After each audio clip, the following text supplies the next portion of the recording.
and I can't sleep because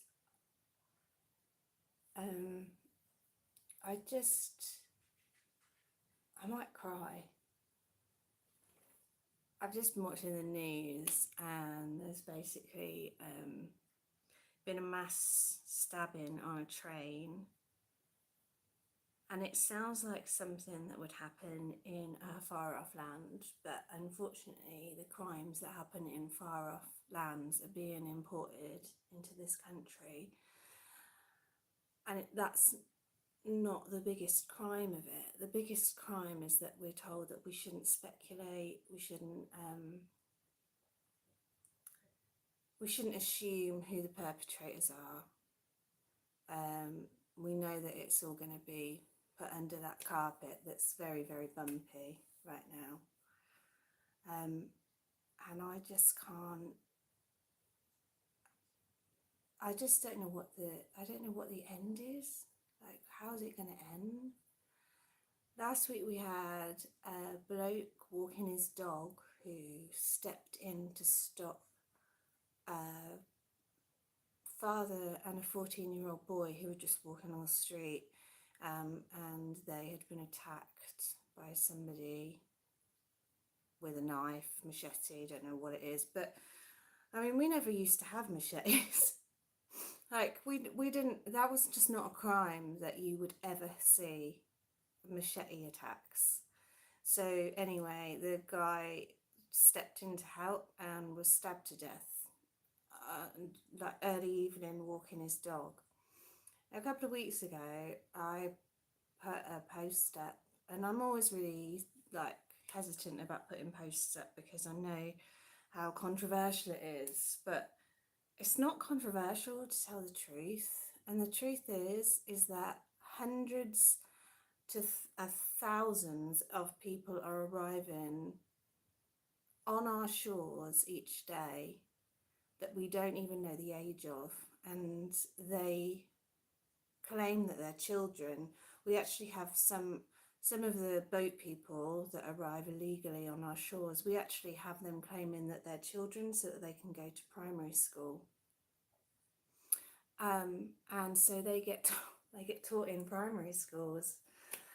It's so crazy that you have to laugh at it, because it's just like, it makes me want to just cry, because I love this country, and we're spending billions, when I say like billions and billions and billions of pounds, putting these people up in hotels, when I'm going to be honest, I'm skint as you like. I'm literally skint.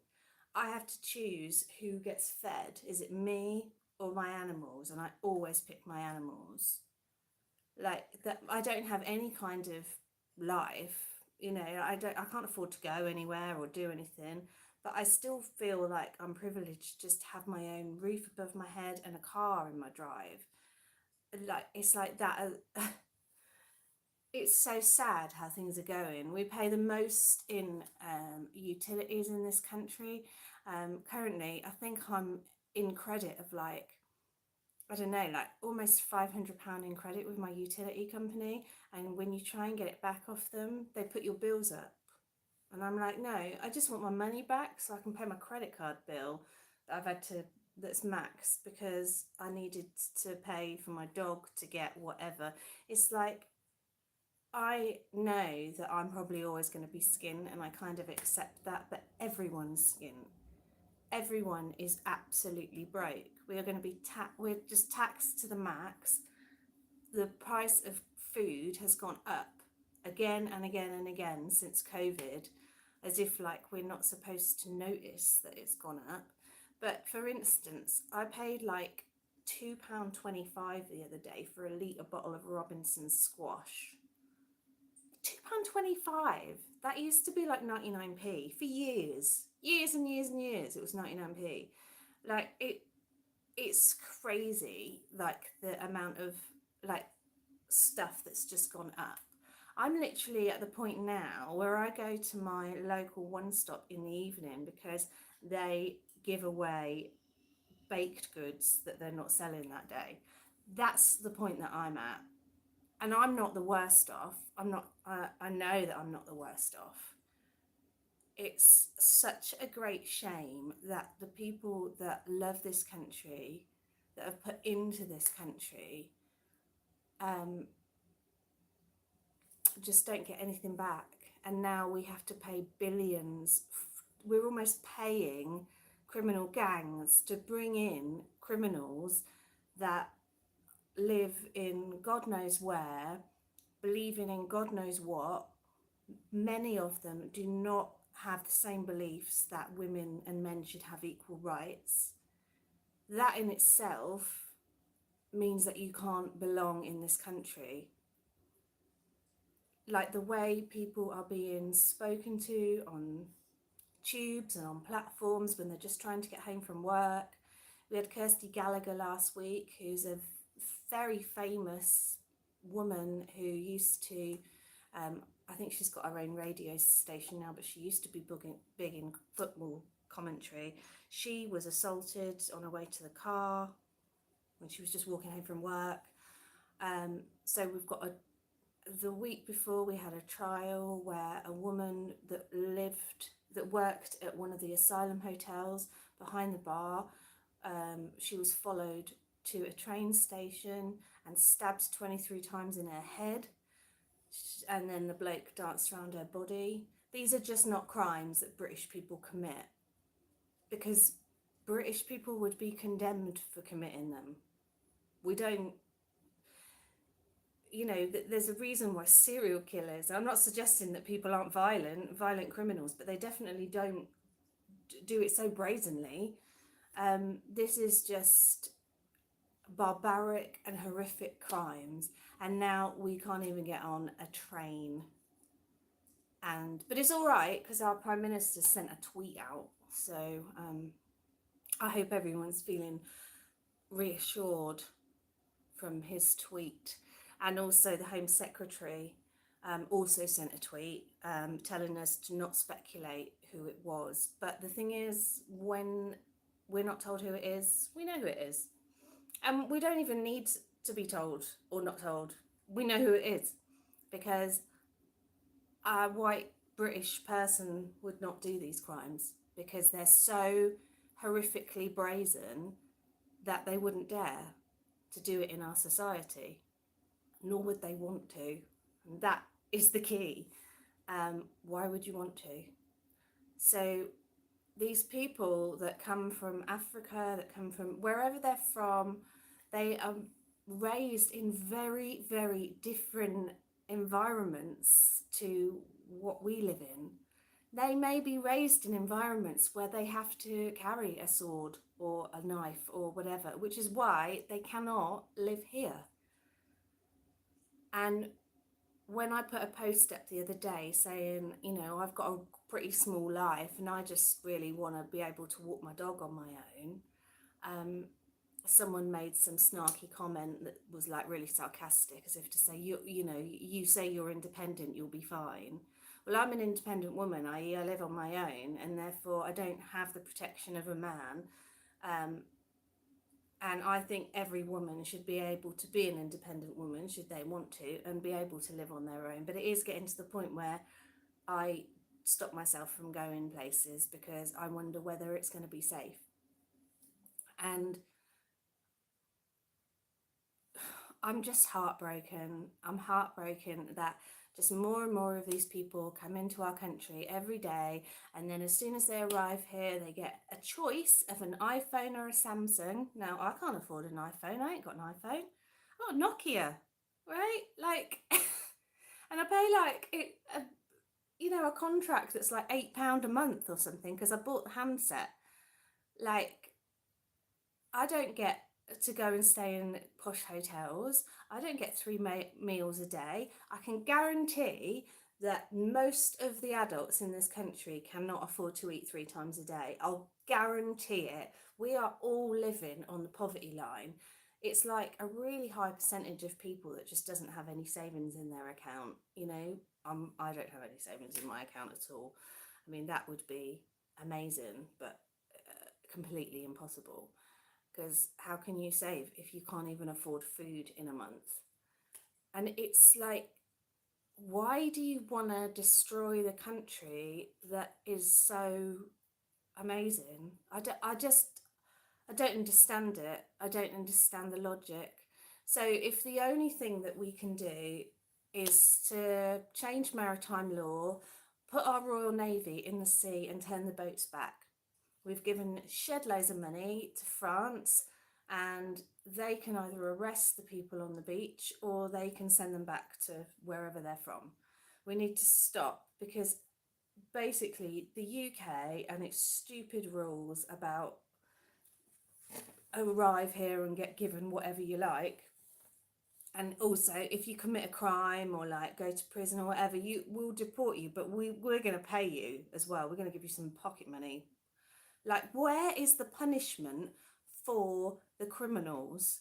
Why is it that hard-working British people are being punished so severely? And it's not just Britain, Ireland are also getting it. You know, we're basically seeing the landscape of our country and our culture erased. We're not allowed to be proud to be British. We're not allowed to be proud to be anything. Well, I am proud. I love my country. I love the fact that I'm an independent woman. I'm been able to educate, and all the things the opportunities that are given in this country. And for people to arrive here and want to slay innocent civilians, like, it just boggles my mind why we've even got a security system at the airport. Like, why bother? Like, I'm not being funny, but people coming off the plane from Barcelona or like Benidorm, I'm sure they're not a worry. Like, we did Brexit, we voted for Brexit so that our borders would be secured. And what's actually happened since Brexit is that we stopped Europeans coming, and Australians and all the people that share our culture. They all stopped coming, and what we got was people from Eritrea, a country that barely anyone's ever heard of. Or it just boggles my mind. And now we're in a worse situation than we ever were. We've got more people arriving. Over 1,000 people arrive during the summer each day. Like, how are we supposed to support that? And someone told me the other day, another little bitchy comment that someone left, their solution was that apparently we've got to import these people because we don't have enough young people in the country to pay for the pensioners. So what we should do is basically ask pensioners, basically just kill all pensioners. So when you get to the age of 65, you just get culled. And I was like, yeah, I'm not even gonna like go there with an answer for that because it's so absurd. So you've been paying whatever into this country for 65 years and then you just get killed at 65. But we're going to accept these criminals coming off the boats with no idea where they came from. But we do know they've been living with gangs in Calais for God knows how long. We do know that they've paid those criminal gangs, and also that they will probably continue working underneath those criminal gangs when they get here. Now, you can say, I've got empathy for them, whatever, but have more empathy for the people that actually live here and for the people that are actually suffering here. Like, I saw a bloody pension age guy walking around Sainsbury's earlier with one of those stupid terrorist scarves on, and I really wanted to stop him and say, you should know better. But I didn't. But next time I will, because everyone's going to have to start saying stuff. Everyone's going to have to start standing up. Like, stop being a useful idiot and care about who lives here already. Because if you've got no empathy for the people that live here already, why are you virtual signalling about countries that you've never been to, you never will go to, and you have no idea what happens there? So how about we concentrate on the Brits being British and looking after their own? Because if we can't look after our own, we're not able to send foreign aid abroad to help them. We can't actually take in actual refugees that are fleeing from war, because the asylum system so backed up with people that are lying and saying, oh yeah, I'm whatever, so I can't go back to. I mean, I heard the other day that apparently there was a guy murdered his wife, and he said he can't go home because the in-laws will be mad with him. Well, yeah, I would imagine that they will be mad with you. You murdered their daughter. Like, that isn't a reason to gain citizenship in the UK. It's like some crazy joke. It feels like I'm watching a satirical comedy that's not funny anymore. And like I said, but don't worry, everyone, because Keir Starmer and our Home Secretary, Shabina Mahmood, they both sent us a tweet, so that's nice. But don't speculate on who actually has stabbed 9 people on a train today. Don't speculate on it, because you might be right. So anyway, I couldn't sleep and I thought I just need to get this out, and I'll probably be condemned for it and I'll probably lose subscribers, but I'd rather lose subscribers and be true to myself than be fake or say things that aren't true. The truth is, everyone in this country should be proud and feel that they are privileged to live here, and if you don't, you shouldn't. And if you want to come here with violence and sex attacks, you're not welcome. And if we continue to keep this open border policy, we might as well just shut airport security. What's the point? Like, we put airport security on the beaches is what we need to do. And if you say that you're a kid, then you should prove that you're a kid. It's not up to us, and you've got an Adam's apple and a beard, to say that you should be in primary school. These are clearly sexual attackers waiting in the wings, and protests are rife around the country. I live in fear because our government has no power. It has, well, the point is, it's got no will and it's got no skill. It doesn't want to do anything about it, just like it doesn't want us to have the inquiry into the rape gang scandal. That is a scandal, and they still haven't put anyone and a team together to actually inquire as to what happened there. And the reason is because lots of people in high office, I imagine, will go to prison. They'll have to. So yeah, I will probably get condemned for this, but everything that I talk about comes to fruition, and I'd rather be wrong. I would much rather be wrong. But unfortunately, when something happens, I think, God, what's the worst thing that can happen from this? And then that worst thing actually happens. And I don't ever want us to become used to these crimes. These are not our crimes. They do not belong in our country. They don't belong anywhere, but they certainly don't belong in a civilized country, because where there is a civilization, you need civilized people. And if you can't be a civilized person, then get out. In fact, don't come here in the first place. We need to change maritime law, get the Navy in the sea and turn the boats around, because Australia did it and they stopped coming. And we also need to detain them. If they do get here, detain them and deport them immediately. Not one in, one out. None of that stupidity. All out is what we need. All out. Get them all out of our country. Every single person that has come here illegally should automatically be rejected from the asylum system, because they are taking the spot of someone that actually waits their turn, lives in camps, does everything that they can to come and be a good British citizen. They're the people that we should be taking, not the people that are sleeping rough on beaches with gangs and who are probably guilty of this train attack.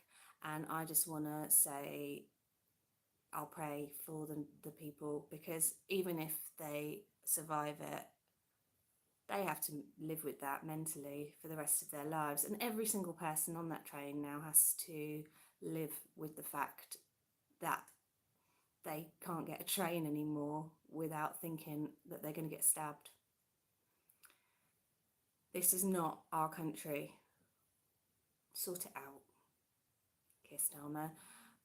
Or I just don't know what's going to happen. I really don't know what's going to happen. Anyway, I'm really sorry that that was really negative and sad, but I just couldn't sleep, and I've just got to say it. We all need to stand up.